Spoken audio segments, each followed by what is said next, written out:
सरपंच संतोष देशमुख हत्या प्रकरणाचा तपास सीआयडीनं जलद गतीनं आता सुरू केलेला आहे आणि या हत्येप्रकरणी सीआयडीनं 100हून अधिक जणांची चौकशी केली आहे। यात वाल्मिक कराड यांच्या पत्नी, अजित पवार गटाचे जिल्हाध्यक्ष राजेश्वर चव्हाण आणि युवती प्रदेशाध्यक्ष संध्या सोनवणे यांची चौकशी करण्यात आलेली आहे। सरपंच देशमुख हत्या प्रकरणानंतर आता तपास सीआयडीकडे वर्ग करण्यात आलेला असून सीआयडीच्या तपासाला आता वेग येताना दिसतोय।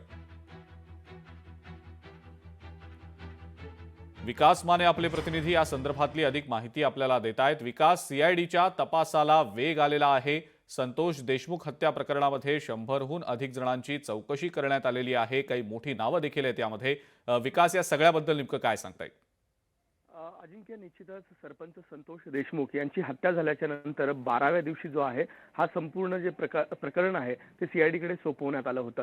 सुरुवातीला केवळ सरपंच संतोष देशमुख यांची हत्या जी झाली होती त्याचा तपास जो आहे तो सीआयडीकडे वर्ग करण्यात आला होता, परंतु त्याच्यानंतर जे याच संबंधित असणारे जे काही इतर 2 गुन्हे आहेत त्याचा देखील तपास आता सीआयडीकडे सुपूर्द करण्यात आलेला आहे। एकंदरीत जर पाहिलं तर आता सीआयडीची जी काही पथकं आहेत ते 9 विशेष पथकं आहेत जे यातील जे फरार आरोपी आहेत त्यांच्या मागावरती आपल्याला पाहायला मिळते। जवळपास 150 पोलीस कर्मचारी जे आहेत ते देखील या ठिकाणच्या जे काही फरार आरोपी आहेत त्यांच्या शोधासाठी विविध राज्यातील इतर भागामध्ये देखील गेल्याचं पाहायला मिळत आहे। निश्चितच या संपूर्ण प्रकरणामध्ये आता सीआयडीने विशेष जी चौकशी असेल त्याबरोबरच तपास जो आहे तो अतिशय वेगाने केल्याचं पाहायला मिळत आहे। विशेषतः पाहिलं तर मुख्यमंत्री देवेंद्र फडणवीस यांनी देखील या संपूर्ण प्रकरणाची गंभीर दखल घेतल्याचं पाहायला मिळत आहे, कारण की यातील जे फरार आरोपी आहेत त्यांची संपत्ती गोठवण्याचे जे आदेश आहेत ते निश्चितच यावेळी देण्यात आलेले आहेत। त्यामुळेच वाल्मिक कराड यांच्या अडचणीमध्ये कुठेतरी वाढ झालेली आहे आणि वाल्मिक कराड जे आहेत ते लवकरच आत्मसमर्पण या ठिकाणी करणार असल्याचं देखील सांगितलं जाईल। सरेंडर ते होण्याची शक्यता या ठिकाणी आहे।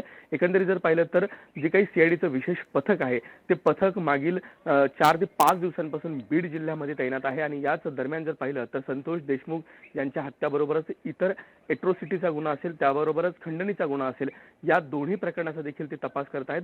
खंडणीच्या गुन्ह्यामध्ये वाल्मिक कराड यांचा आरोपीमध्ये समावेश आहे आणि याच प्रकरणामध्ये जे आरोपी आहेत ते वाल्मिक कराड आहेत आणि याच अनुषंगाने सध्या त्यांच्या ज्या पत्नी होत्या त्यांची देखील या चौकशी जी आहे ती केली जाते। तर दुसरीकडे जर पाहिलं तर वाल्मिक कराड यांना जे आहे ते संतोष देशमुख यांच्या हत्या प्रकरणामध्ये आरोपी केलं जावं अशी मागणी जी आहे ती केली जात आहे आणि एकंदरीतच सीआयडी जी आहे ती याच पद्धतीने आता जो तपास आहे तो आपल्याला करताना पाहायला मिळत आहे। बीड शहर पोलीस ठाण्यामध्ये सर्व या घटनेशी जे संबंधित व्यक्ती असतील त्यांना बोलवलं जात आहे। आज देखील साधारण 10 वाजल्याच्या नंतर या घटनेशी संबंधित या संपूर्ण प्रकरणाशी संबंधित जे काही व्यक्ती जे कॉल रेकॉर्ड्समध्ये त्यांना आढळून येतील त्यांना इथे चौकशीसाठी बोलवलं जाणार असल्याची खात्रीलायक सूत्रांची जी माहिती आहे ती आपल्याला मिळालेली आहे आणि त्याबरोबर जर पाहिलं तर मुख्यतः या संपूर्ण प्रकरणामध्ये ज्या ठिकाणी वाल्मिक कराडांचं नाव आघाडीवरती आहेत ते वाल्मिक कराड जे आहेत ते देखील लवकरच म्हणजे जवळपास 24 तासांच्या आतमध्ये सरेंडर होतील अशी शक्यता जी आहे ती देखील या ठिकाणी विकास, याच अनुषंगाने प्रश्न विचारायचा आहे की वाल्मिक कराड सरेंडर होतील, आत्मसमर्पण करतील, या बातम्या आपण कालपासून ऐकतो आहोत। आज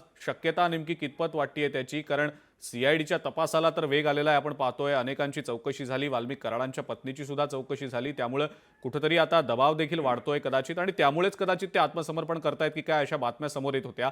पण शक्यता कितपत वाटतीये? आज आत्मसमर्पण करतील, उद्या करतील, काय नेमकी त्याबद्दलची माहिती मिळते सूत्रांकडनं?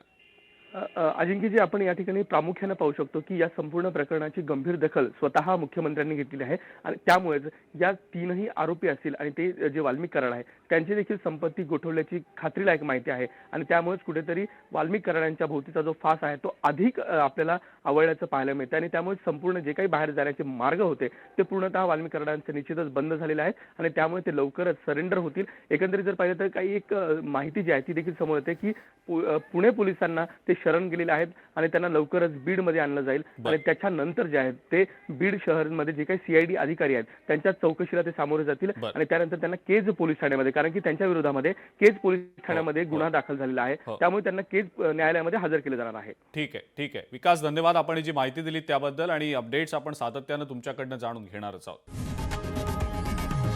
लोकशाही मराठी ऐका, पहा, जागरूक रहा।